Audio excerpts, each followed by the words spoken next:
नमस्कार, आप सभी का स्वागत है सांची किरण न्यूज में। एसके न्यूज के सवाल पूछने के कुछ देर बाद सस्पेंड हुए 3 कर्मचारी। मंत्री जी से भविष्य निधि में करोड़ों के घोटाले के बारे में सिर्फ एसके न्यूज ने सवाल किया और कुछ घंटों बाद 3 कर्मचारी सस्पेंड हो गए। अजब मध्य प्रदेश के गजब शहर रायसेन के सीएमएचओ कार्यालय में कर्मचारियों की भविष्य निधि सहित अन्य भत्ता एवं यात्रा के नाम पर करोड़ों रुपए की बंदरबांट चलती रही, लेकिन अधिकारी आंखें मूंचे पड़े रहे। यह बंदरबांट 1-2 दिन से नहीं पिछले 5 साल से चल रही थी। जब एसके न्यूज ने मंत्री जी से सवाल किया तब सरकारी राशि की बंदरबांट मामले में 3 सस्पेंड हुए और हुई एफआईआर, लेकिन 3 पर मेहरबानी। अब सस्पेंड प्रक्रिया पर ही सवाल उठने लगे हैं। आइए हम आपको बताते हैं क्या है मामला। सीएमएचओ कार्यालय में कर्मचारियों की भविष्य निधि सहित अन्य भत्ता एवं यात्रा व्यय के नाम पर करोड़ों रुपए की बंदरबांट का मामला सामने आने के बाद स्वास्थ्य महकमे में हड़कंप मचा हुआ है। इस घोटाले के मामले की परतें तब खुली जब मध्य प्रदेश ट्रेजरी पोर्टल के नए version integrated financial monitoring system बदलने के बाद यह पूरा घोटाला सामने आया। यह पूरा घोटाला टीए बिल, यात्रा भत्ता बिल सहित कर्मचारियों की भविष्य निधि में भी सेंध लगा दी गई। वहीं यह मामला सामने आने के बाद हड़कंप मचा हुआ है और इस पूरे मामले की जांच में गुपचुप तरीके से पिछले 10 दिन से जारी थी, लेकिन इस मामले में एसके न्यूज के सवाल करने के कुछ घंटे बाद इस पूरे मामले में 3 को सस्पेंड किए जाने की कार्रवाई की गई है, जिनमें मोहम्मद साजिद जैलानी, हेमंत मोहबिया, अरविंद चावरिया शामिल है। वहीं सूत्रों की माने तो इस कार्रवाई में प्रीतम कैलाश शाहिद पर कार्रवाई नहीं की गई है, जिससे इस पूरी जांच एवं सस्पेंड की प्रक्रिया पर ही सवाल खड़े होना शुरू हो गए हैं। प्रदेश के स्वास्थ्य मंत्री डॉक्टर प्रभुराम चौधरी भी इस पूरे मामले में बचते हुए नजर आए। सिर्फ एसके न्यूज ने जब भविष्य निधि खाते के संबंध में मंत्री से सवाल पूछा तो इतना कहा कि जो भी गड़बड़ी हुई है उसकी जांच की जाएगी। रिश्तेदारों को बना दिया लखपति।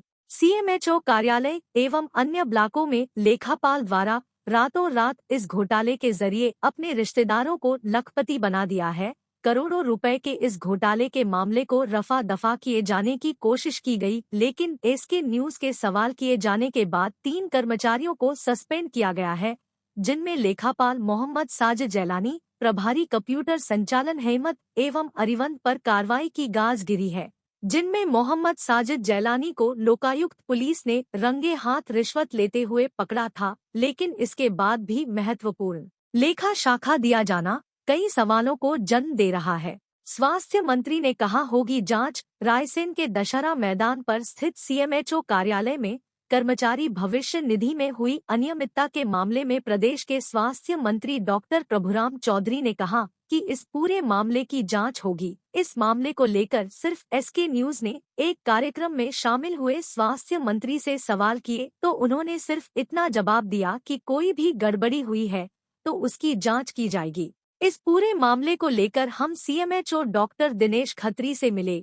उन्होंने क्या कहा, सिलसिलेवार हमारे दर्शक खुद सुने। सुबह हमसे बात करने के बाद शाम होते होते 3 कर्मचारी सस्पेंड हो गए। रायसेन से संवाददाता राकेश जैन की रिपोर्ट, एसके न्यूज। भविष्य निधि खाते में जो घोटाले की आई है अभी, उसके बारे में कुछ कहेंगे आप? कोई भी गड़बड़ी अगर जहाँ भी जो भी होती है उसके पूरी जांच कराई जाए। सर, जो पहले भविष्य निधि खाते में घोटाला हुआ है वह भी आपके ऑफिस द्वारा, इस बारे में आप क्या कहेंगे? ये जानकारी वित्त एवं लेखा कोष द्वारा बताई गई है। ये मेरे संज्ञान में नहीं थी और इसकी जांच चल रही है। जो भी कर्मचारी उसमें संलिप्त पाया जाएगा उसके विरुद्ध अनुशासनात्मक कार्रवाई बिल्कुल की जा रही है। कितने कर्मचारियों के खाते में राशि गई सर?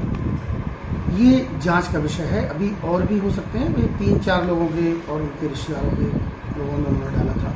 ये जानकारी प्राप्त हुई है तो कोष के द्वारा। सर, कितने सालों से ये चल रहा था? ये अभी जो जानकारी मिली 2018 से लगभग ये लोग इसमें संलिप्त थे। जो सैलरी जाती है उसमें साइन किसके होते हैं? उसमें हमारे यहाँ से डीडीओ नियुक्त हैं। डीडीओ मेरी आईडी रहती है, लेकिन हमारे एक डीडीओ नियुक्त रहते हैं। सैलरी से ये है कि किसी राम सिंह का नाम है और उसमें श्याम सिंह के अकाउंट नंबर डाल करके ये इन्होंने हेराफेरी की है। अच्छा, तो ऐसा 5 साल तक चलता रहा और आपके संज्ञान में नहीं आ पाया? यही तो सबसे बड़ी विडम्बना है कि हमारे संज्ञान में नहीं आया, और जैसे ही आए मतलब ज्ञात हुआ है कि 6 कर्मचारियों के खाते में लगातार राशि जाती रही, तो उन 6 कर्मचारियों को पता नहीं चलेगा? ये सब क्यों नहीं, ये तो सब ऑनलाइन रहता है, ये सब पता पड़ेगा। नहीं, उन कर्मचारियों को पता नहीं चला होगा कि हमारी सैलरी 15,000 है और आ रहे हैं 80,000 रुपये? बिल्कुल, जो कर्मचारी संलिप्त है वो क्यों बताएगा। जिलानी जी किस पोस्ट पर हैं आपके यहाँ?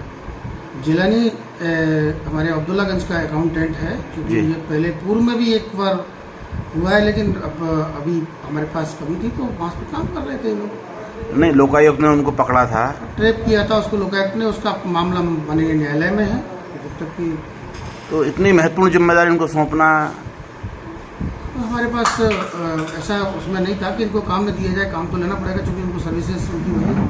उन कर्मचारियों का नाम बता पाएंगे जिनकी खाते में ही 2-3 दिन के अंदर सारी की सारी पूरी जांच में 2-3 के अगर कोई ज़्यादा भी होगा तो वो भी पूरा आ जाएगा। सर, इस जांच में क्या होगा इसके बाद? जांच के बाद में जो भी शासन के निर्णय के नियम के अनुसार कार्रवाई होगी करेंगे। सुना है कि उनसे आप रिकवरी करना शुरू कर दिया अभी से ही? जब कोई आदमी जैसा लगा कि यदि मैं पकड़ा जा रहा हूँ तो रिकवरी करेगा, क्यों नहीं करेगा, शासन का पैसा है, उसको देना पड़ेगा। तो खाली रिकवरी करने से उसका अपराध कम हो जाएगा क्या? बिल्कुल नहीं कम होगा जी। आप अपनी तरफ से क्या कहेंगे? जो भी हमारी समिति रिपोर्ट देगी उसमें बिल्कुल शासन के नियमानुसार कार्रवाई करूँगा। लोगों का कहना है कि आप CMHO हैं और आपके नीचे सब ये काम होता रहा, आपके हमें पता नहीं है।